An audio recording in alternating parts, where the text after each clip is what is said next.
O Prêmio Nobel da Paz. A gente sabe, é um dos maiores símbolos de prestígio que existem. Mas e quando a própria celebração da paz é cancelada? E pior, por um grupo pacifista? Pois é, vamos tentar entender essa história.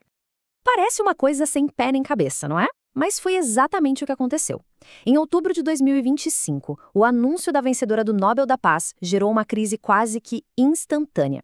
A tradicional marcha com tochas, que é aquele símbolo de esperança, simplesmente foi cancelada pelo Conselho Norueguês da Paz. E o motivo de tudo isso? A pessoa que foi escolhida para receber o prêmio. E a resposta para esse quebra-cabeça todo está num detalhe. Um detalhe da organização do prêmio que quase ninguém conhece. É aqui que a gente entende a confusão. Na Noruega, existem duas entidades muito importantes nessa história. De um lado, o Comitê Nobel. É o grupo oficial, indicado pelo parlamento, que escolhe quem ganha e entrega o prêmio.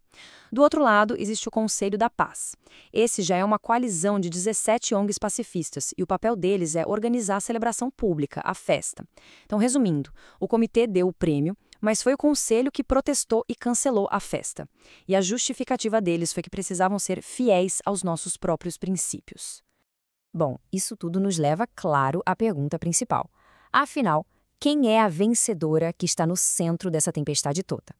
Para o Comitê Nobel, que foi quem deu o prêmio, Maria Corina Machado é uma líder da oposição venezuelana, vista como uma verdadeira campeã da democracia. Ela foi reconhecida pela luta dela por uma transição pacífica no país, para longe do governo de Nicolás Maduro.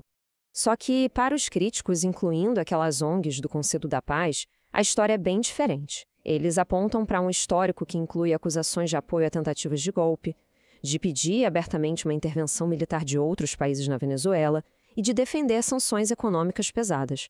Ou seja, ações que, na visão deles, são o oposto de um trabalho pela paz. E essa tensão toda, claro, não demorou nada para virar um incidente internacional. Vamos dar uma olhada na sequência dos fatos. A reação foi muito rápida e bem drástica.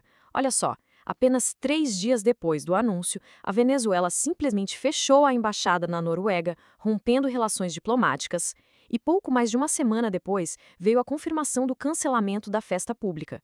O próprio presidente Maduro chegou a chamar Machado publicamente de bruxa demoníaca, o que mostra bem o nível de hostilidade que esse prêmio gerou.